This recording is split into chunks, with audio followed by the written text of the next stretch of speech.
Beautiful ladies and handsome men, I am not sure what's true or false in this story. I take gossip, tea, rumor, and scandal from yesteryear, from online, from word of mouth, from books, and I ball it up and I tell you guys a story. Now, let's get to it. Honey, stop the whole press, baby. Now, I used to wear a raggedy old long shirt to bed, but that thing started itching me and it was riding up. I definitely needed something better and more comfortable, and that is how I discovered Tommy John's. Baby, they sell premier sleepwear and loungewear. I bet y'all didn't know this was sleepwear, did you? Yes, it's a micro rib sleep tee, and they call it second skin because, baby, it definitely feels like a second skin. It is so comfortable. And on the website, you actually can get it as a set, but I chose not to get those pants because, see, I like to go to sleep in a pair of pants and then wake up and go walking in the same pair of pants. So that's why I chose the super soft terry lounge pants. Baby, got the women's luxe French terry hoodie. If y'all can feel the material of that thing and how freely you can move around in it, baby, you will fall in love. Let's not forget everything they have for women. They have the same doggone thing for men, just as comfortable. But I don't think nothing gets as comfortable as this, baby. Child, them folks' bras feel so doggone good and give you so much doggone support, and they are beautiful. Click the link in my description box and use my code to get an exclusive 25% off plus free shipping on orders over $75. Y'all, Miles Davis's life is like a legendary tale. He is probably the baddest mother sucker I've ever done. Let's get to it. Miles Dewey Davis III was born on May 26th in 1926 in Alton, Illinois.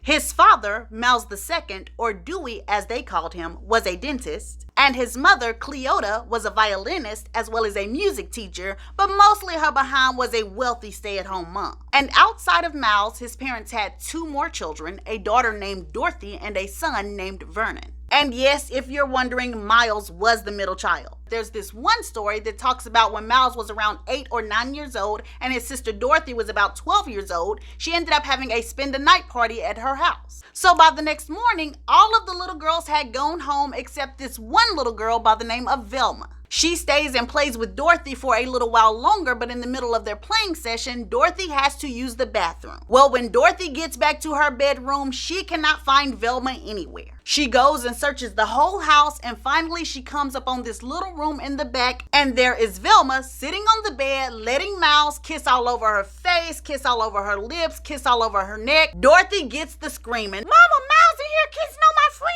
Cleota comes a running, baby, gets in that bedroom, yanks Miles up, and she slaps the ish out of him. And she starts to fuss at him, telling him, you don't kiss on no little girl like that. What's wrong with you? Well, soon Mama Cleota calms down and she's like, well, at least he only kissed this one little girl, Velma.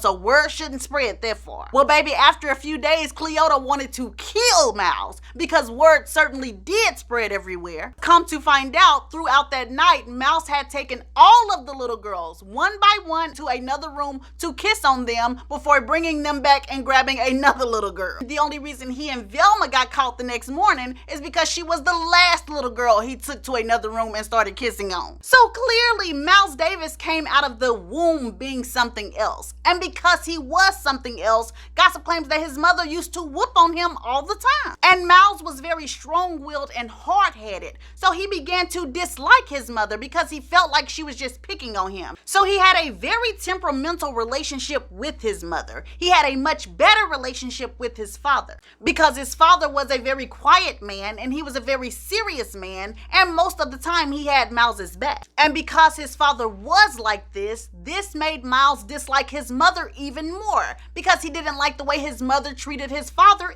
either. You see, his mother was a good woman, but she had a very strong and fiery personality herself. In fact, she used to spend all of his daddy's money on whatever she wanted. And his father, Dewey, would get upset with her and he would tell her, Cleota, you need to cut down on the spending. There's no reason for you to have all of these shoes, vases, furs. But this would turn into an argument because Cleota felt like, I'll spend whatever I want. You're always away from home, always at work, always away from me. At least I should be able to find comfort in spending on things and living in the finery that I'm accustomed to. And then if Miles's daddy kept on talking about how his mother Cleota was spending all of their money. Then Cleota would take one of those expensive behind vases that she had bought and try to bust Miles's daddy upside the head. Well, as time went on, Dewey, Miles's father, started to get tired of this behavior from his wife. And by the time Miles got 12 or 13 years old, things really started to get bad. Now, gossip claims his mother and father were fighting over something just like they usually do.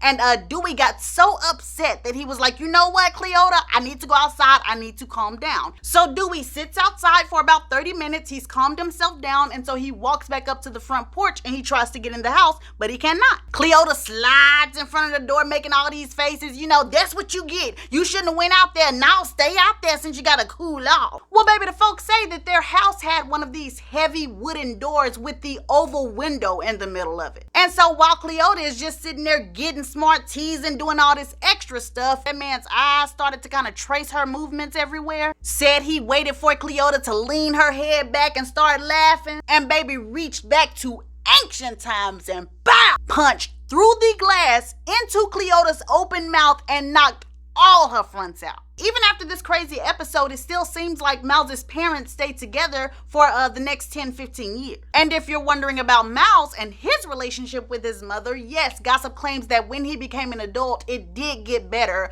but yet and still when she passed away, he did not attend her funeral. To move along with Miles's childhood though, since his father was a dentist, he grew up very wealthy, very affluent. And this meant that he did not behave like the other black children of his time period. Miles Davis did not bow down to white people at all. And this is something else that he had to thank his daddy for, because his daddy didn't bow down to white people. Baby, listen at this. So one day, Miles and his father are at his father's office, and his father is in the back room with a patient. Well, this white man came walking through the door, and he tells Miles, who is sitting at the front desk, hey, I need to see your father. Miles points down to a sign that says, do not disturb the dentist when he's working, and tells the white guy, no, I'm sorry, you can't see him right now. White guy waits around for about 2 minutes, and then he's like, you know what, I can't wait no more. I gotta see your father. I'm about to go back there. Miles Davis's daddy cursed that white man out so bad, it seemed like that man was pulling curse words from the sky. Called that doggone white man all kind of stuff, and then ended it by saying, you's a dumb MF, ain't you?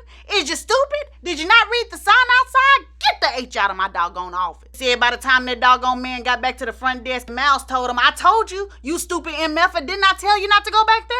So this is how Miles grew up behaving towards white people, and not just white people, everybody. He treated everybody the same. And you already know that Miles loved the girls. But when he was around 16 years old, there was this one girl he met named Irene. Irene quickly became Miles's girl, and once this happened, Miles was stuck on this girl. In fact, she actually moved up to New York with him when he ended up going to the School of Juilliard. And they did end up having children, but she and Miles never got married. And that's because Miles's life got messy real fast. Miles was not feeling Juilliard at all. Gossip claims that Miles was sitting in class and the female teacher was teaching about the blues. And so she started telling all of the students, you know, that the black people came up with the blues because of slavery, you know, because they were depressed and downtrodden. Well, Miles promptly raises his hand, and when the teacher calls on him, he stands up and says, you know, well, my daddy is a wealthy doctor. My mom is very beautiful, a wealthy stay-at-home mom. I ain't never been depressed and downtrodden, but I'm great at the blues, so I'm pretty sure your reasoning is wrong. Well, honey, of course, after this, the teacher was sitting up there with her hair blew back. What could she say back to that?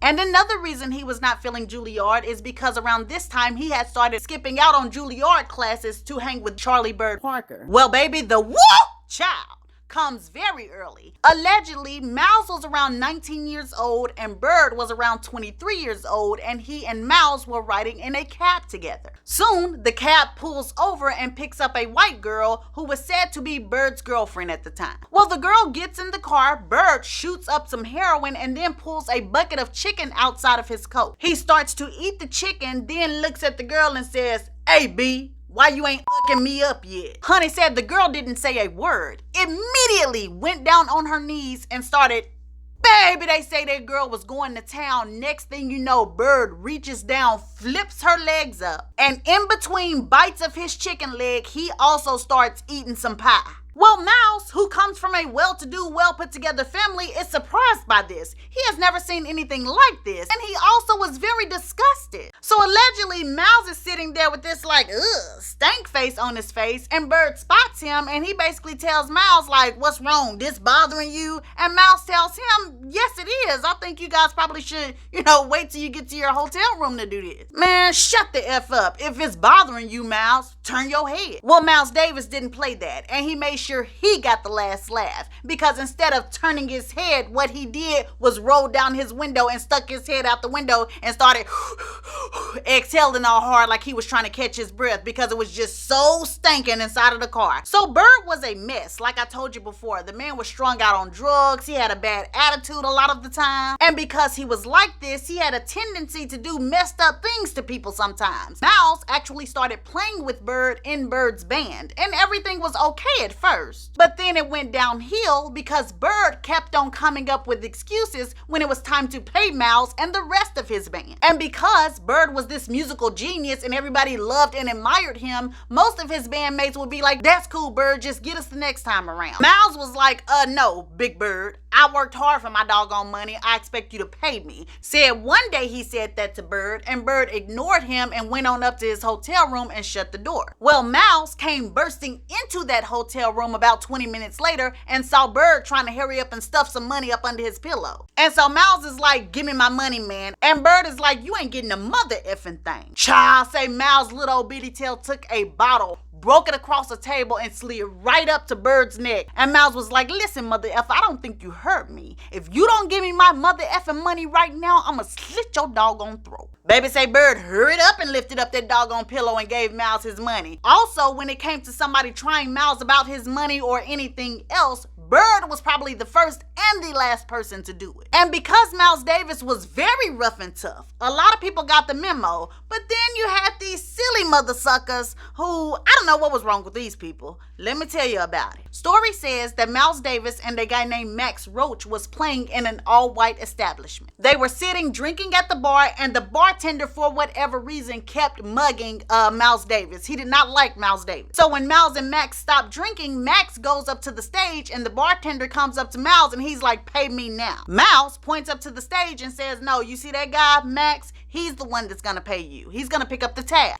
F Max, I want you to pay me right now. And Miles kind of like looked around and laughed and was like, you want to fight me, white boy? Yeah, man, come on, let's go on with it. Let's go outside. And Miles was like, oh, we ain't got to go outside, buddy. Come on, get me right now. Baby said the bartender did a jump dive slide over the bar trying to grab at Miles. Miles just kind of stepped out of the way, and then the bartender slid all over the floor. But as soon as he landed, he jumped up with his dukes up and he told Miles to come on. Bartender swung, Miles leaned back and came back with a bow. And so the bartender is immediately discombobulated, and so Miles just starts slapping him all upside the head and everything. Eventually, Miles grabs the bartender by the shoulders and kind of just tosses him over into the tables and kind of just looks at the guy like, what's wrong with you, man? But it really should have been, what's wrong with Miles? Because, baby, that man started looking around. It was all kind of white men surrounding him. Child, all Miles could say was, oh, before all them white men jumped on him and beat his behind to a pulp. And I think that white people could kind of sense the black pride that Miles Davis had,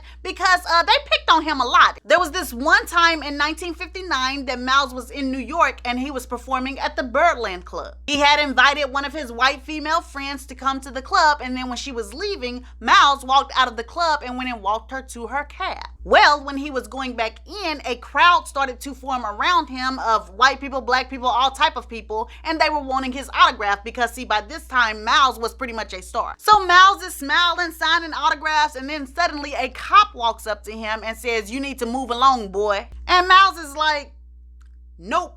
And then the cop is like, you heard me, I said move along. And he pulls out his baton and he tries to hit Miles, but Miles catches the baton. And here go Miles starting with that doggone mouth. Mother effer, you thought I was just gonna let you hit me? You thought you was just gonna... Another officer had snuck up behind Miles and was busting that boy all upside the head. Miles was doing all kind of ducking and dodging, but child, the police was playing for keeps. And by the time he had finished hitting Miles, there was blood everywhere. He was hauled off down to the police department and they were trying to charge him with resisting arrest, but eventually he got off. Miles tried to turn around and sue the police department, but the case was thrown out. Experiences like these made Miles Davis have little patience and little time for white people, because child, there is a story out here about how Miles Davis embarrassed the heck out of a band that he was playing with. Gossip claims that Miles was playing with some big band, and this big band was invited to a wealthy white person's house, and this was a wealthy white person's social function. Miles and his band played, Miles did some sort of trumpet solo, and then after it was over, he went to sit by himself. An older white lady came walking over to him, and she's like, "Oh, look everybody, I found him. Here's the boy that was playing so well. What's your name, son?" Said Miles looked up at the woman, paused for a second, and then said, "F you, mother effer. Don't you dare ever in your life call me boy again. My name is Miles. You'll do well to remember that." Child, said the woman, was like, whoo, almost fell out and everything. Then you have the story about Miles Davis and the great saxophone player John Coltrane. By this time, Miles Davis was the leader of his own band, and John Coltrane was playing for Miles. Well, John Coltrane had a terrible heroin problem, and many times he would be out of it on stage. And John, when he got out of it, he didn't doze or nod or anything like that. He started doing strange things, like looking at the ceiling, fidgeting with his hands, kicking his feet. But on this particular night, John Coltrane was on stage and he was just waiting for his saxophone solo, and he was standing on stage digging boogers and eating them. And the people in the audience were kind of amused, but Miles didn't like this, especially since a lot of people in the audience were also white too. You know what I'm saying? So Miles definitely didn't like that. Oh, and I think also at this performance, John Coltrane had been late showing up as well. Well, anyways, this lateness and John Coltrane picking and eating his boogers infuriated Miles. So when they were done and they got backstage, John Coltrane was going to sit down by himself, but while he was walking, Miles came and slapped him 2 times in the back of the head, and then came around to the front of him and punched John Coltrane in the stomach. Gossip claims John Coltrane was like, "Miles, stop. Stop now, Miles, stop." But Miles just punched him in the stomach again. But to move on to tell you more about Irene, he tried to be faithful to her when he first came up to Juilliard, but when he started hanging with Bird and all of the other musicians, he started to be around a lot of fast-living women. One of those women was a singer by the name of Ann Baker. And when Ann Baker saw Miles Davis, she told him straight up, "Hey, I want you." And Miles told her, "Well, no, I got somebody. I'm in a relationship with a woman." Honey said Ann Baker showed up in Miles Davis's hotel room later on that night. When Miles opened the door, she told him, "I remember you said you got a woman, but a hard D ain't got no conscience." And honey, the folks say that she was right, because Miles's hard D was rode with glee. And actually, almost every night after that, gossip claims that Miles would be in his hotel room just laying in the bed, and then his hotel door would kind of swing open. Honey said Miles would be in the bed pulling the covers up to his neck, telling some, "Ann, no." Child say Anna walk on in there, yank them covers off of Miles, and go to work. And honey, I guess after he couldn't stop Ann from coming in and getting it on with him, Miles just let his defenses go and started messing with everybody. Rumor has it that he also cheated on Irene with Juliet Greco, who he ended up meeting in France. So as you can see, he put Irene through a lot, and she was a long-suffering woman, and she stayed with Miles, even when he started to use his drugs. Miles was probably around 22, 23 years old, and they have 2 children now. He's playing with all of these drug-using musicians like Bird, Billie Holiday, Fats Navarro. So in the 1930s, he starts snorting cocaine, and then by the time the 1940s came around, he was actively shooting heroin. And this was bad for Irene and their 2 children, because Miles would disappear from weeks at a time, taking all of the money with him. Irene didn't have food for herself and the children. She didn't have clothes. And the thing about it, Miles should have had some money to take care of his family, because rumor has it that while he was hooked on drugs, he also was pimping women. He also started stealing clothes and money from other musicians, and one time he left his family for like months. this is when Irene took her 2 children and went back home to Alton, Illinois to live with her parents. Now, after Irene, Miles Davis really didn't date anybody seriously. He just messed around with a lot of women until he ran into what he said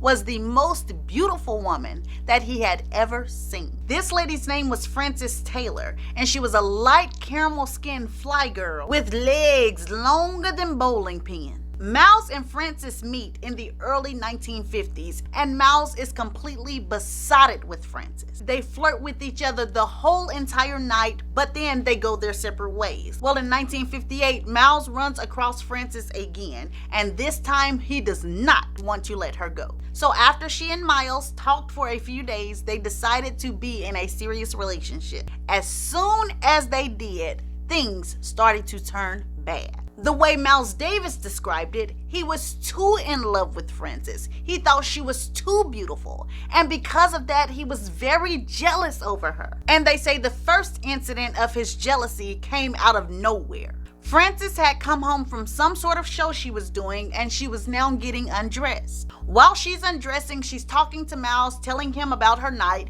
and she tells him about this new music producer by the name of Quincy Jones that she met, and she just goes on to say, oh, and he's very handsome. Baby, within a flash, Miles had darted over there like Black Lightning, child, and laid Frances out. And she was so terrified and shocked that she ended up running out of the house with no clothes on, honey. Ran out of the house and went over to Diane Carroll's house, who lived nearby. Now, some rumors say that Frances eventually tried to come back home, but Miles Davis had locked her outside in the snow because, yes, it was snowing outside at that time. But other rumors say that she never tried to come back home, and she actually stayed with Diane Carroll for the next 2 days. There's also a third rumor out there that says that Frances Taylor actually did sleep with Quincy Jones, and that was the real reason that she got slapped. But whichever one of these is the truth, even after this episode, Frances and Miles did continue their relationship. But the problem was, since Miles was jealous of Frances the way he was, he jumped on her a lot. And over time, she learned to give as good as she got, but still she shouldn't have had to. No matter what though, Frances would not leave Miles for nothing. And of course, it was not all bad times. Sometimes they had some very great times. But when Miles was dirty to her, he was dirty dog dirty. He would do wicked things like make her turn down certain movie roles in certain plays because he was jealous. He made her turn down the movie West Side Story. He also made her turn down the movie Golden Boy, and that was with Sammy Davis Jr. And this right here, y'all, ticked me off so bad when I read about this information because he was making her turn these movie roles down right after she had won an award for Broadway. And it was some kind of big award like Best Dancer, Best Actress, or something like that. And so these movie roles were being offered to her because of this award, and she's turning all of this stuff down, messing up her career. Woo, child, I gotta take a breather because see, this right here is making me more mad than anything else. It's hard to break into doggone show business, and now this woman done it. You got her turning down these movie roles? Yes, Frances Taylor got big and she got known, but I can only imagine how big of a dancer and actress she would have been if she told Miles Davis, F you. This is my career. I've worked hard to get here. But she didn't. I guess she felt like it was best for her to turn down those roles. In fact, rumor has it she stopped asking Miles could she take any roles, and she ended up just opening up a dancing school to teach other celebrities how to dance. And yes, y'all, I have calmed down, but it makes me even more mad to know that Frances was doing all of this as a girlfriend. Miles hadn't even married her yet and didn't plan on marrying her anytime soon. Listen at this. The old Hollywood streets say that Frances and Miles had been dating for at least 6 months. And her parents were getting antsy for her to get married because Frances had been married before and she had had a son, and her parents were keeping that son. So the parents felt like, since you're turning down movie roles and how much you want to settle down and stuff, then y'all need to go ahead and get married so we can ship your son to you. Well, anyways, time keeps passing and Frances's daddy is just sick of it, honey. So he ends up calling Miles and Frances's house.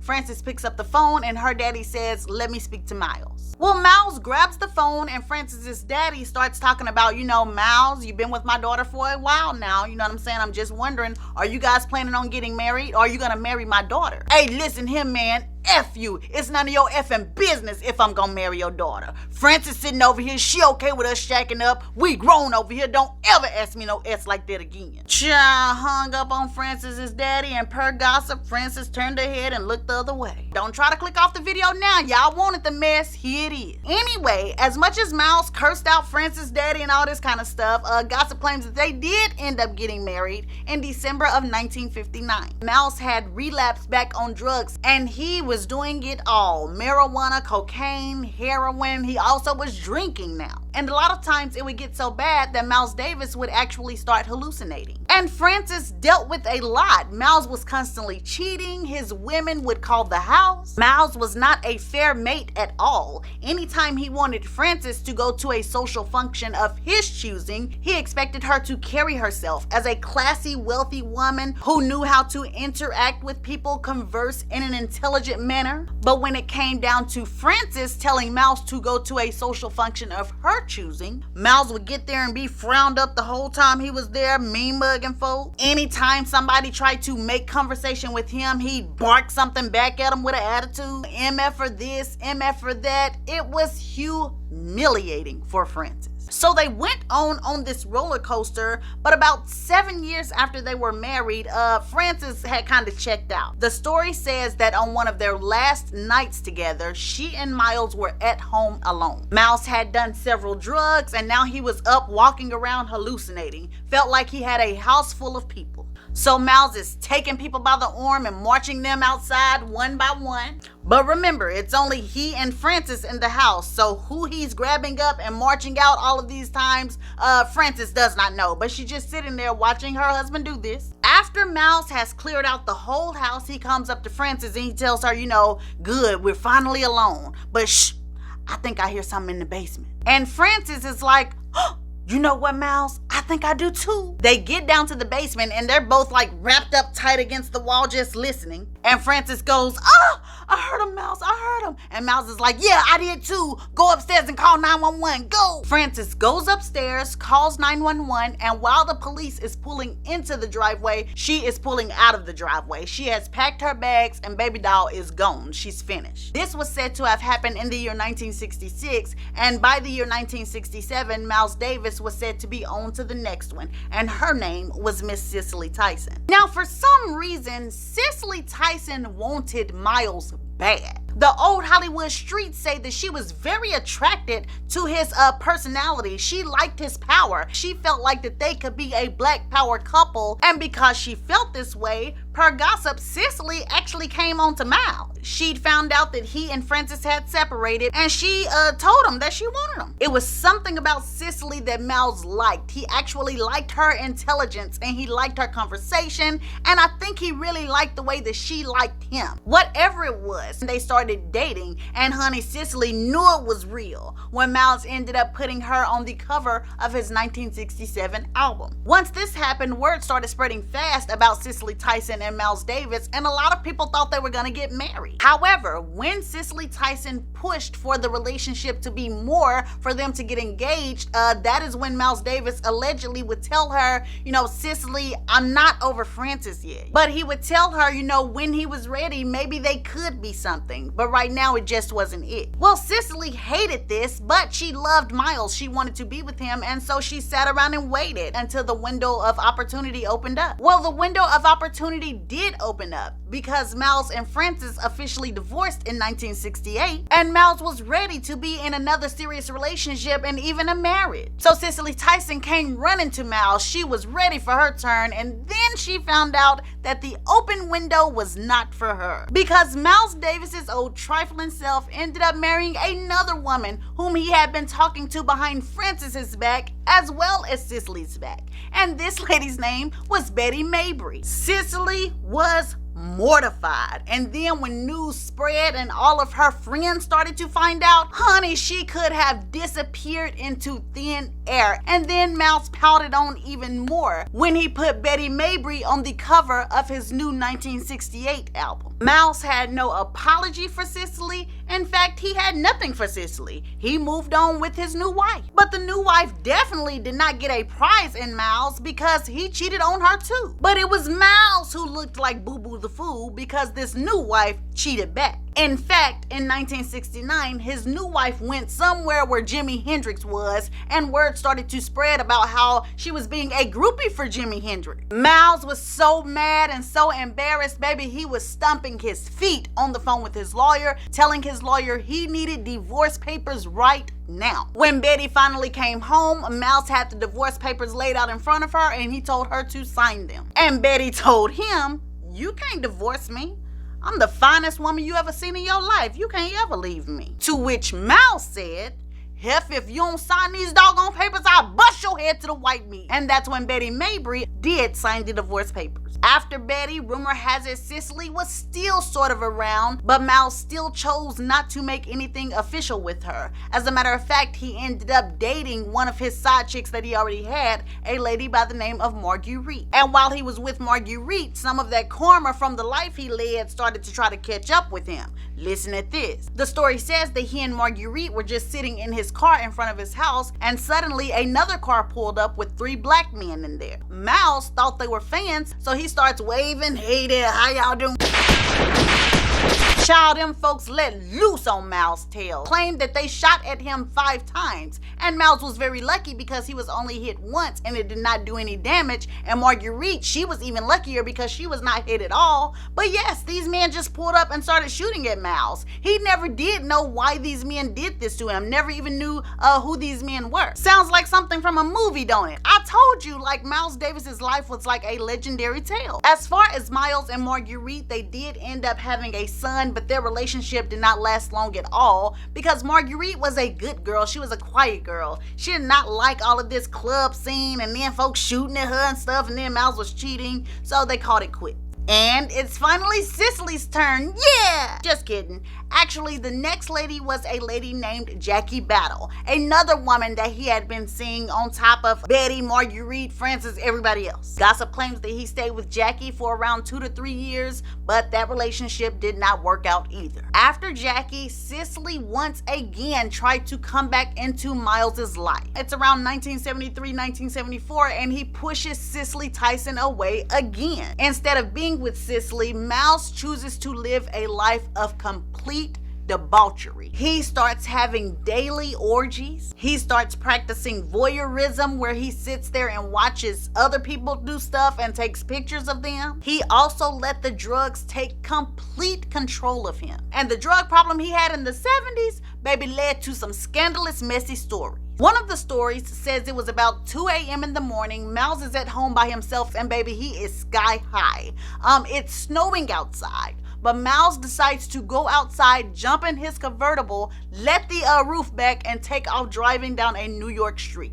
While he was driving, 2 officers spot him and they pull him over. However, when they see that it's Miles Davis, they are starstruck, and so they let him go about on his way. Miles is just driving and high, and then he happens to look down on the floorboard and he sees all kind of white powder stuff down there. Immediately, Miles starts cursing. "Those police, they set me up. They put these drugs in my car. Why would they do this?" He works himself up so badly with paranoia that he ends up jumping out of his car and left his car in the middle of the street. He runs into one of the high-rise apartment buildings, and he's looking for the doorman, trying to tell the doorman to hide him. There is no doorman around. So Miles jumps in the elevator, goes all the way up to the top floor, and hides in the trash room, turns off all the lights. Well, Miles is in there shaking and shivering, like I always say, and talking to himself for about 2 hours until he finally realizes that his roof was down.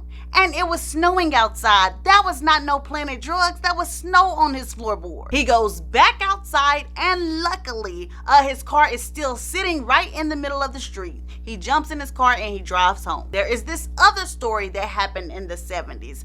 Gossip claims that he was at some sort of office building and he was in an elevator. He's so high that he's hallucinating that the elevator is his car. Well, he's in this elevator driving his car up and down all of the floors when this lady walks into the elevator. So he looks to the lady and says, "Hey B, What you doing in my car? Slap, and then took off running outside the office building. Police comes, find the woman huddled up in the corner holding her jaw in the elevator, and then they go on down the road and they see Miles Davis running away. They pick him up and they actually take Miles to a sanatorium or a mental hospital for a while. And there are so many of these drug stories out there, but on top of this, his health was failing him. He started to get pneumonia over and over again. He ended up getting a osteo disease in his hip. He also ended up getting an infection in his hip. He ended up having sickle cell anemia. He also ended up having diabetes. Also, all of these illnesses caused Miles to lose his hair, and he was so vain that he ended up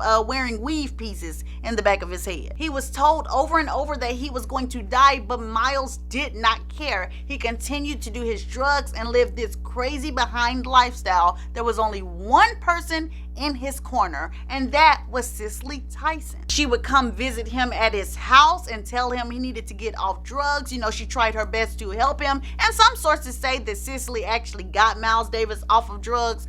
No. Per Miles Davis, CICELY never fully got him off of drugs, but what she did was help him cut back on drugs. She used to also come around and rub his back, his neck, his head, his legs. You know, she fixed him soups. They would have these long talks about black issues, and as the years passed, Miles respected CICELY. You know, they ended up getting very close. By the time 1980 came around, CICELY once again started talking to Miles about marriage. Gossip claims that again, Miles told her, you know, CICELY, I really don't think that we should get married. But CICELY pushed for it. She really loved him. She wanted him. So Miles finally gave her what she wanted, and in the year 1981, he and CICELY TYSON married at Bill Cosby's house. And I know immediately after that, CICELY TYSON probably just wished her behind just had went on her own way. Rumor has it that on their wedding day, Miles was high as a kite, and he also was having problems with his leg because he had just shot up heroin in his leg like the day before or right before the ceremony. Gossip claims that he was in so much pain that he was too sick to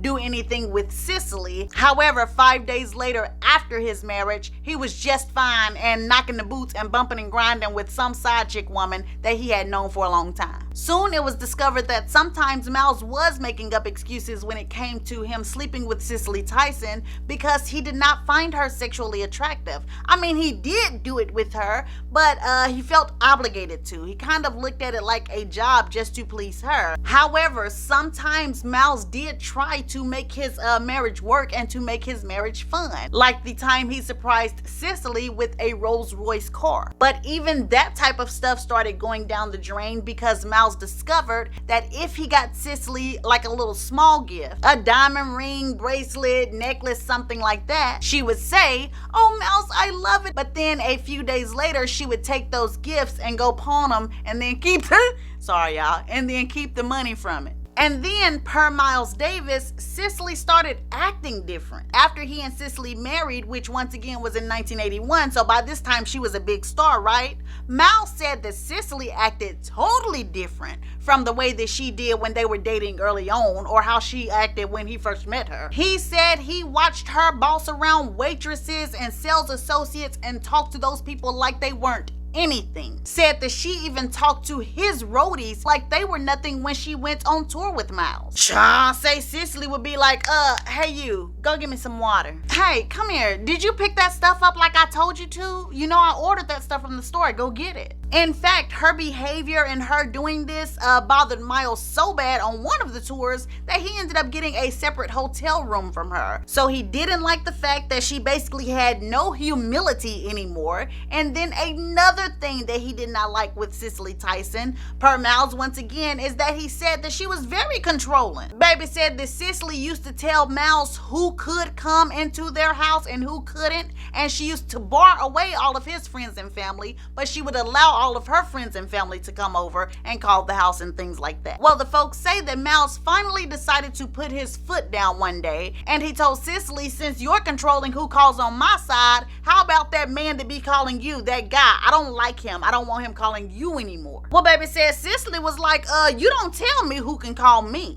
He slapped fire from her. Cicely doesn't say a word. She takes off running to the telephone, calls the police, tells them what happens, and then takes off running down the basement stairs. When the police get there, they bust in and find Miles, and they tell him, where's the young lady that called us? What happened here? And Miles points down to the basement and says, she down there, I guess y'all will find her somewhere. Well, honey, they find Cicely standing in the middle of the floor, and they start asking her, ma'am, are you the one that called the police? That's Cicely, standing there not saying nothing. The police looking around at each other, and it was like, ma'am, did something happen to you? Did you call us? Did he hit you?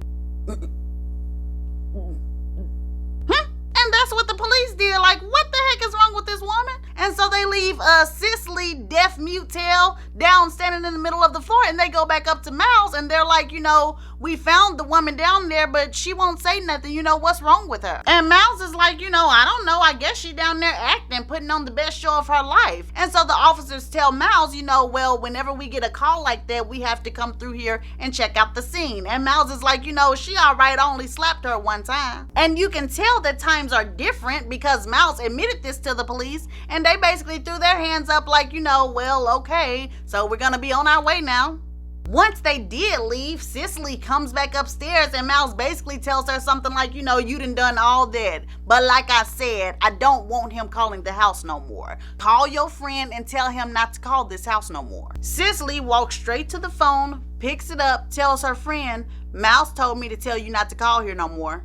Miles had hauled off and slapped that woman again, child. And their relationship had a lot of other crazy moments in it, because just like Miles Davis was jealous over Francis, Cicely was jealous over Miles like this. So she was constantly getting an attitude with other women and wanted to fight other women. Around 1985, I think, she and Miles were living in an apartment building, and there was this woman who lived in an apartment either above them or below them, this white woman. Well, Cicely had seen Miles and this woman allegedly just talking out in the apartment hallway, because Miles swore up and down that he never messed with this woman. Well, even if he didn't mess with this woman, Cicely seeing him talking to this woman was enough to set her on fire. So she waited until the woman was outside in front of the building, and Cicely comes down in front of the building as well. Cicely comes walking up to the woman, you effing my man? And the woman is like, hold on, I got my child right here with me. Baby, Cicely ain't cared about that child or nothing, honey. She went to work. She molly-whopped that doggone white woman. Said the tail whooping was so bad that it even made the National Enquirer. And one of their last fights was said to have happened at a B.B. King concert. Gossip claims that Miles had just finished styling his hair just right, baby, had sprayed all the product that he needed. And Cicely, who was either already there with him or had just showed up, had gotten word that Miles was cheating on her. The folks say that Miles got the pimp walking to the doggone stage, and right before he stepped his foot on there, Cicely showed up and ran up, jumped on his back, ripped the weave off the back of his head, spinned him around, slapped his face, and took off running. Miles was sitting up there telling him, Cicely! He was upset, honey, because he had took the time to style his weave just right, and now Cicely was running out the door with it, and he was telling everybody that that was Cicely's last straw. You don't mess with a man's hair weave. And it really was supposed to be the last straw of their relationship. But rumor has it soon after this, Cicely threw Miles a big party in his honor, and it really touched his spirit, touched his heart, and so he and Cicely stayed together a while longer. But once again, things started rubbing him the wrong way. Allegedly, Miles started seeing two different sides of Cicely Tyson. He started seeing this black side that she portrayed on TV, and also that she portrayed when they used to have talks early in their relationship. But now he said he would see her, get excited to have tea with white women. You know what I'm saying? Cancel black functions to go and be with white women. And, basically she would listen and take everything a white person said and just take it to heart. And also, I think Miles kind of got a little scared of Cicely and kind of stopped trusting her, because there's this one story about how he and Cicely were sitting at home, the doorbell ring, and it was a package for Cicely, and she opened it up and it was a bloody dagger in there. And so Miles is asking Cicely, like, what's that? And she's like, nothing. And then there was a note in there, and Miles is like, well, open the note and read it. Let me read it. No, you don't need to read this. And per Miles, she never let him read the note. So I think Miles kind of got a little scared. He didn't know what Cicely was into. So anyways, all of this stuff that I just talked about with Cicely towards the end really started to aggravate Miles Davis. He no longer had time for Cicely Tyson and also what he believed was her fakeness. He didn't like it. So one of their last functions that they ever did together was when Cicely Tyson was invited to the White House. Miles was her husband, of course, so she wanted Miles to escort her to the White House. That is probably the biggest mistake that Cicely Tyson had ever made. Let's talk about the shenanigans that happened at the White House. First of all, when they get there, Miles is introduced to everybody and their wives. He sees Nancy Reagan, he kisses her on the hand. He sees a lot of other political and wealthy wives, he kissed them on the hand. And then he sees George H. Bush. George's wife, Barbara, holds her hand up to be kissed, and Miles walks on by that woman. And so Cicely kind of pulls him to the side, and she's like, Miles, you kissed all the other wives' hands. Why didn't you kiss Barbara Bush's hand? Because that's George's mama. I was kissing people's wives. Girl, Cicely was like, oh my gosh, Miles, that is that man's wife. Oh, I thought it was his mama. She looked like his mama. And then they were finally sitting at the dinner table with the president and everybody else. There's this woman sitting beside Miles, and she starts asking all of these haughty, smart-like questions. So tell me, Miles, tell me more about jazz, and why should we in this day and age, support the jazz movement? Well, Miles gets offended instantly, and he turns to her and he tells her, lady, what is this, jazz time? Why are you asking me all of these questions? Homegirl gets smart and says, well, you're a jazz musician, aren't you? What is it that you ever did that was so important to get you invited to a dinner at the White House? Miles turned to face her head on and says, well, I changed the face of music about 5 or 6 times. What did you ever do that was so important to get invited to the White House outside of being white?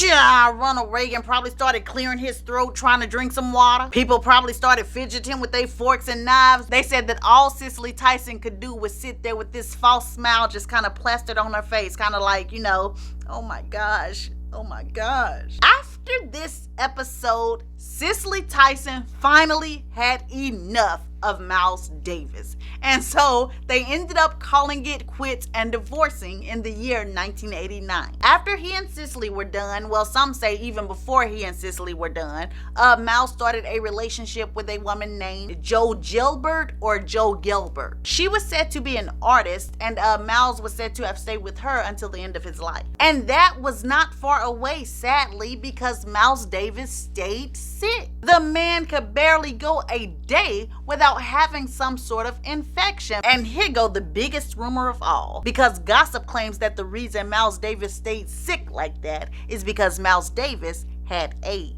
Listen, I'm just telling y'all what's out there, and baby, it's dang show out there. As a matter of fact, this rumor was said to have come out while Miles was still alive. Miles went around telling everybody that one of his ex-girlfriends was the one who made that rumor up, and he also said that he was going to sue her. Well, surprise, surprise, the lawsuit never happened because soon Miles was just saying, I'm just gonna ignore it. Just forget it. It's not true anyway. But the reason the rumor was out there in the first place is because Miles was taking medication that was for HIV and AIDS patients. Per his doctors, though, the only reason that Miles was taking this medication is because it was the only thing that worked against the illnesses that he had. So, take that how y'all want to take it. I don't know. What I do know is that by 1991, Miles was the sickest that he'd ever been. He checked himself into the hospital, and then on September the 28th, 1991, Miles Davis passed away. He was 65 years old, and they said what took him out was a stroke, pneumonia,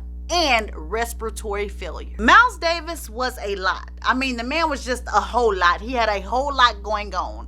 A lot of people would say, though, that he is one of the few who became a legend in his own lifetime. Now, some people will dispute this, but like I said, a lot of people would agree to it. Whatever the case, we are at the end of the Miles Davis video. Researching him let me know that Charlie Bird Parker also has a lot of scandal, and we will be to his video sometime soon because he's quickly moving up the list. If you guys enjoyed this video though, please like, comment, share, and subscribe, and I'll see you guys on the next video. Bye.